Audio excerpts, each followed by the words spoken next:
ಇಂದು ಚಾಮರಾಜನಗರಕ್ಕೆ CM ಸಿದ್ದರಾಮಯ್ಯನವರು ಭೇಟಿ ಕೊಡ್ತಾ ಇದ್ದಾರೆ. ವಿವಿಧ ಕಾರ್ಯಕ್ರಮಗಳಲ್ಲಿ ಭಾಗಿಯಾಗಲಿದ್ದಾರೆ. ದಿನವಿಡೀ ವಿವಿಧ ಕಾರ್ಯಕ್ರಮಗಳಲ್ಲಿ ಭಾಗಿಯಾಗಲಿರುವ ಮುಖ್ಯಮಂತ್ರಿ ಸಿದ್ದರಾಮಯ್ಯ ಬೆಳಗ್ಗೆ 11 ಗಂಟೆಗೆ ಕೊಳ್ಳೇಗಾಲದ ಸತ್ತೇಗಾಲದಲ್ಲಿ ಶಾಲಾ ಕಟ್ಟಡ ಉದ್ಘಾಟನಾ ಕಾರ್ಯಕ್ರಮದಲ್ಲಿ ಭಾಗಿಯಾಗಲಿದ್ದಾರೆ. ಅದಾದ ಮೇಲೆ 12:15ಕ್ಕೆ ಸುತ್ತೂರು ರಾಜೇಂದ್ರ ಶ್ರೀಗಳ ಜಯಂತಿ ಉತ್ಸವದಲ್ಲಿ ಭಾಗಿಯಾಗಲಿದ್ದಾರೆ. ಇನ್ನು ಮಧ್ಯಾಹ್ನ 3:15ಕ್ಕೆ ಯಳಂದೂರಿನಲ್ಲಿ 100 ಹಾಸಿಗೆಗಳ ತಾಲೂಕು ಆಸ್ಪತ್ರೆ ಕಟ್ಟಡಕ್ಕೆ ಶಂಕುಸ್ಥಾಪನೆಯನ್ನ ನೆರವೇರಿಸಲಿರುವ ಸಿಎಂ ಸಿದ್ದರಾಮಯ್ಯ. ಚಾಮರಾಜನಗರ ಅಂದ ತಕ್ಷಣ ಮುಖ್ಯಮಂತ್ರಿಗಳು ಈ ಒಂದು ಜಿಲ್ಲೆಗೆ ಹೋಗೋದಕ್ಕೆ ಹಿಂದೇಟು ಹಾಕ್ತಾರೆ. ಬಟ್ ಸಿದ್ದರಾಮಯ್ಯನವರು ಸಿಎಂ ಆದ ಮೇಲೆ 2ನೇ ಬಾರಿಗೆ ಇದು 6ನೇ ಸಲ ಚಾಮರಾಜನಗರಕ್ಕೆ ಎಂಟ್ರಿ ಕೊಡ್ತಾ ಇರೋದು. ಅಂದರೆ ಸಿದ್ದರಾಮಯ್ಯ ಮೌಢ್ಯಕ್ಕೆ ಸೊಪ್ಪು ಹಾಕದೆ ಚಾಮರಾಜನಗರಕ್ಕೆ ಪದೇ ಪದೇ ಎಂಟ್ರಿ ಆಗ್ತಾ ಇದ್ದಾರೆ. ಅದೇ ರೀತಿ ಇವತ್ತು ದಿನವಿಡೀ ಚಾಮರಾಜನಗರದಲ್ಲಿ ನಡೆಯಲಿರುವ ವಿವಿಧ ಕಾರ್ಯಕ್ರಮಗಳಲ್ಲಿ ಭಾಗಿಯಾಗಲಿದ್ದಾರೆ.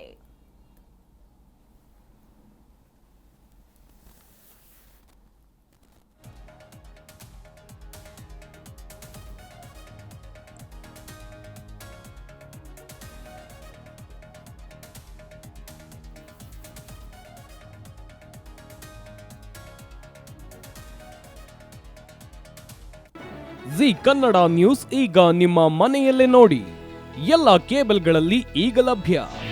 ನಿಮ್ಮ ನೆಚ್ಚಿನ ಜಿ ಕನ್ನಡ ನ್ಯೂಸ್ ಈಗ ಸನ್ ಡೈರೆಕ್ಟ್ ನಲ್ಲಿ number 292, Tata play number 1664, Jio TV number 1334, NXT digital number 30, in cable number 30, city networks 51, U digital number 162, GTPL number 17, Rockline telecommunications number 42, Shri Basaveshwara cable number 168, rural cable network 60, Vinayaka digital 57, Abhishek cable 821, city channel 53, Siddeshwara cable network 57, V4 digital Infotech 628, Surya digital networks 53, Gajanan digital number 836, Malnad Infotech private limited number